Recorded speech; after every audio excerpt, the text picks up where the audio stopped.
नमस्कार। कभी सोचा है कि हमारा दिमाग आखिर कैसे तथ्यों की एक सूखी सी लिस्ट को एक ऐसी कहानी में बदल देता है जिसे हम फिर कभी नहीं भूलते? चलिए आज इसी सफर को समझते हैं। इस बात को समझने के लिए हम विक्रम नाम के एक छात्र की कहानी देखते हैं। उसकी कहानी हमें रटने और सच में किसी चीज को समझने के बीच का गहरा फर्क दिखाएगी। तो कहानी शुरू होती है सीखने की एक बहुत ही आम सी परेशानी से। विक्रम को पाचन तंत्र के सभी अंगों के नाम तो पता थे, लेकिन वो उस पूरी प्रक्रिया से, उस पूरे प्रोसेस से जुड़ नहीं पा रहा था। और यही विक्रम का अनुभव था। खाने जैसी एक इतनी मजेदार प्रक्रिया उसके लिए सिर्फ एक उबाऊ किताबी होमवर्क बनकर रह गई थी। देखिए, एक तरफ थी उसकी किताब में बनी पाचन तंत्र की एक सीधी साधी बेजान सी तस्वीर, और दूसरी तरफ वो असलियत, वो रोमांचक सफर जो खाना हमारे शरीर के अंदर तय करता है। दोनों में जमीन आसमान का फर्क था। लेकिन फिर कहानी में एक दिलचस्प मोड़ आता है। उसके टीचर का एक छोटा सा सुझाव, और बस सब कुछ बदल गया। तो टीचर ने क्या किया? उन्होंने एक बिल्कुल नया तरीका अपनाया। उन्होंने छात्रों को खाने के सफर को एक ऐसे नजरिए से देखने को कहा जो उन्होंने पहले कभी सोचा भी नहीं था। सिर्फ एक छोटा सा निर्देश, हम भोजन की यात्रा को अंदर से देखेंगे। और यकीन मानिए, यही वो पल था जिसने सब कुछ बदल दिया। अब यह सिर्फ पढ़ना नहीं था, बल्कि उस सफर का हिस्सा बनना था। और यहीं से शुरू होता है एक ऐसा जबरदस्त अनुभव जिसने विक्रम के सीखने के पूरे तरीके को ही पलट कर रख दिया।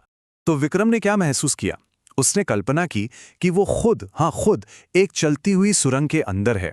उसने अपनी आंखों से देखा कि कैसे खाना एक बड़े से चैम्बर में पिस रहा है, और फिर वो एक ऐसी जगह पहुंच गया जो उंगलियों जैसे दिखने वाले एक जंगल की तरह थी।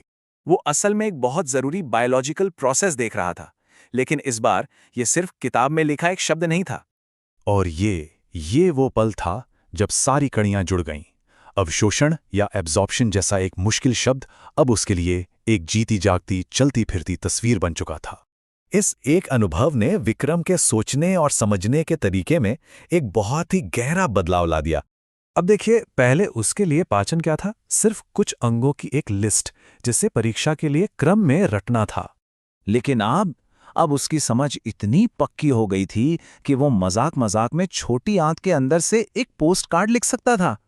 सोचिए, कमाल है ना? और इसका नतीजा क्या हुआ?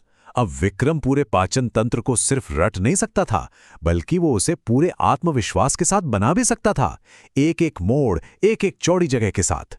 तो विक्रम की ये जो कहानी है ना, ये सिर्फ उसकी कहानी नहीं है।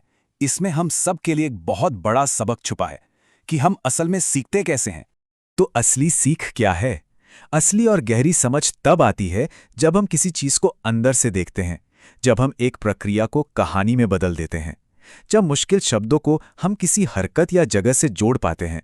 मतलब जब ज्ञान सिर्फ ज्ञान न रहकर एक सफर बन जाता है। और ये हमें सोचने पे मजबूर करता है ना, कि ऐसी और कितनी अदृश्य दुनियाएं हैं हमारे अंदर, हमारे बाहर, जो बस इस बात का इंतजार कर रही हैं कि हम उन्हें देखने का सही नजरिया खोज लें।